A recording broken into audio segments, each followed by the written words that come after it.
अब हम लोग बात करते हैं जनसुराज के लिए कि हम लोग यहाँ इकट्ठा हैं इतनी रात में और ये मौसम को देखते हुए, बारिश का मौसम है।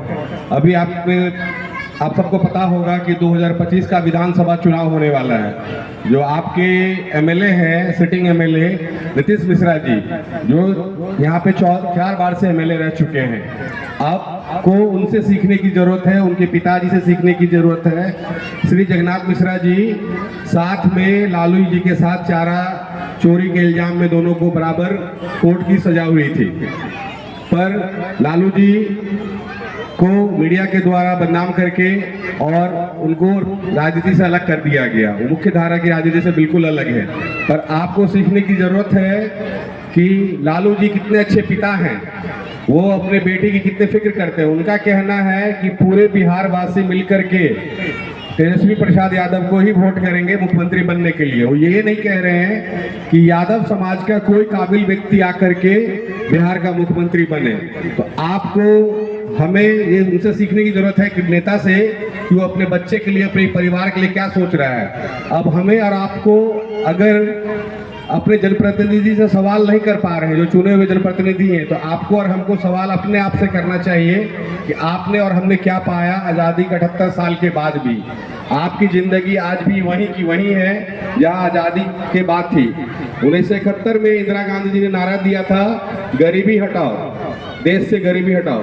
पर गरीब तो नहीं हटे, गरीबी तो नहीं हटी, पर गरीब जरूर हट गए मुख्य धारा से। आपको ये सवाल करना होगा, ये सोचना होगा कि आखिर ये गरीबी क्यों है आपकी ज़िंदगी में। तो गरीबी से निकलने का मूल तो जो पूरी दुनिया में एक है, वो बस 3 ही रास्ता है। किसी भी तरह से किसी भी समाज को गरीबी से निकालने का सिर्फ 3 ही रास्ता है। पहला, आपके पास या तो ज़मीन हो कि आप ज़मीन पे उपजाऊ करें और आपका पालन पोषण चलता रहे। दूसरा, आपके पास पैसा हो कि आप उस पैसे से पूंजी करें। और सबसे जो मूल है, जो सबसे जरूरी है, वो शिक्षा। आप गौर करेंगे कि हमारा बिहार और हम जो भी बिहारी वासी यहाँ पे हैं, हम इन तीनों चीज़ में पीछे हैं। क्योंकि आप देख रहे हैं कि बिहार में कितना पलायन है।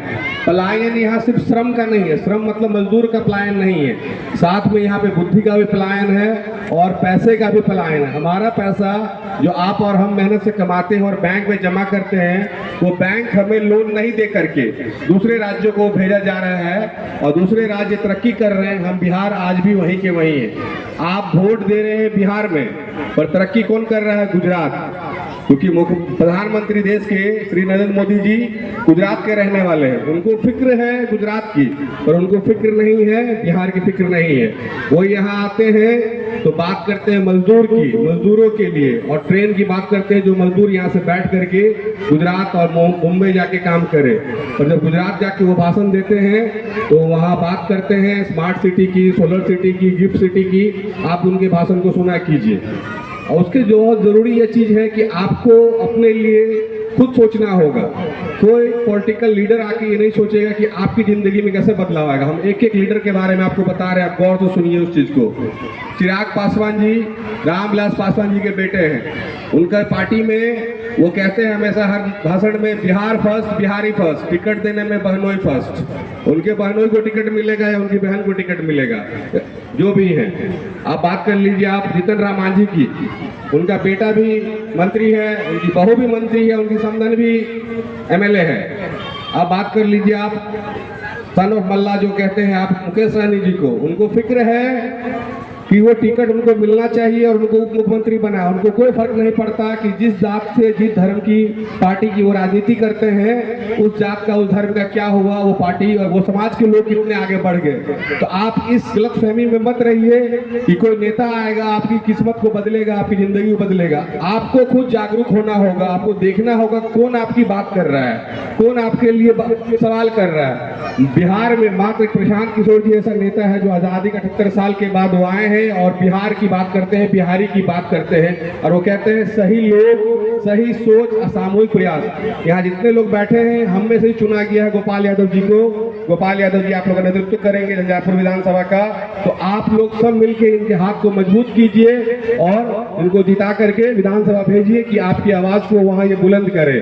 और खास करके जनसुराज के आने के बाद आपको क्या क्या फायदा होगा वो बहुत शॉर्ट में हम बता रहे हैं। सबसे पहले जो पलायन है वो पूरी तरह से रुक जाएगा, क्योंकि आपको आपके लिए रोजी रोजगार की व्यवस्था आपके पंचायत में ही, आपके प्रखंड में होगी। दूसरी बात कि जो बच्चा है आपका 5 साल से 15 साल का, वो स्कूल जाता है, वहाँ पढ़ाई नहीं हो रही है, उसको खिचड़ी खिला के घर भेज दिया जा रहा है, और जो डिग्री कॉलेज है वहाँ सिर्फ डिग्री दी जा रही है। तो आपके बच्चों को विश्व स्तरीय शिक्षा दी जाएगी, वो भी प्राइवेट स्कूल में जहाँ बड़े लोगों के बच्चे पढ़ते हैं, और वो पैसा सरकार व्यय करेगी।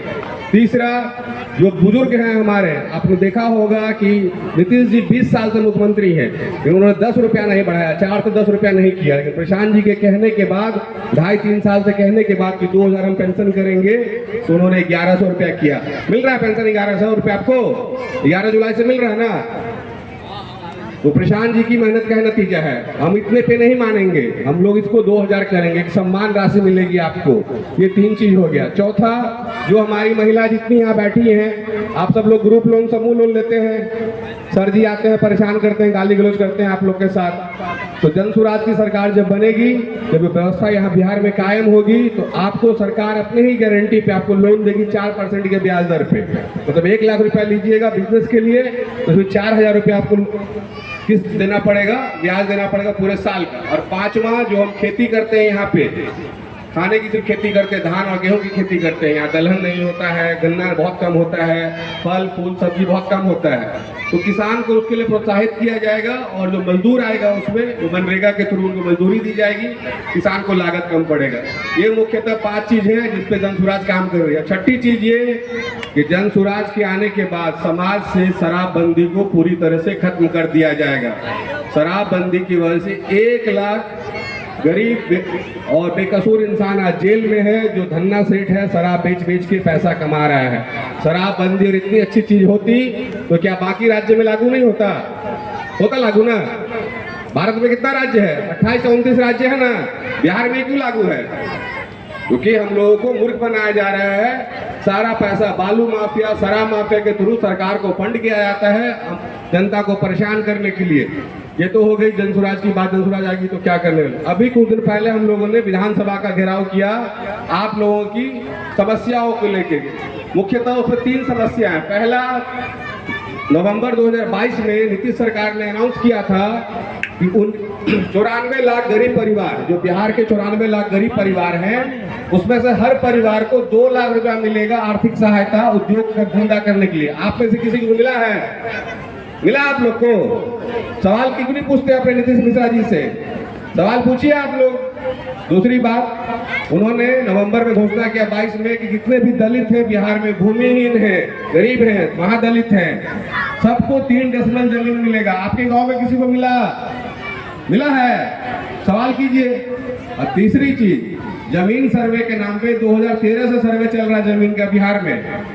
अभी तक मात्र 20% भी डिजिटाइजेशन नहीं हो पाया है, 20% भी काम नहीं हो पाया है। सीओ साहब कमा कमा के बोरा भर के पैसा ले गए ना।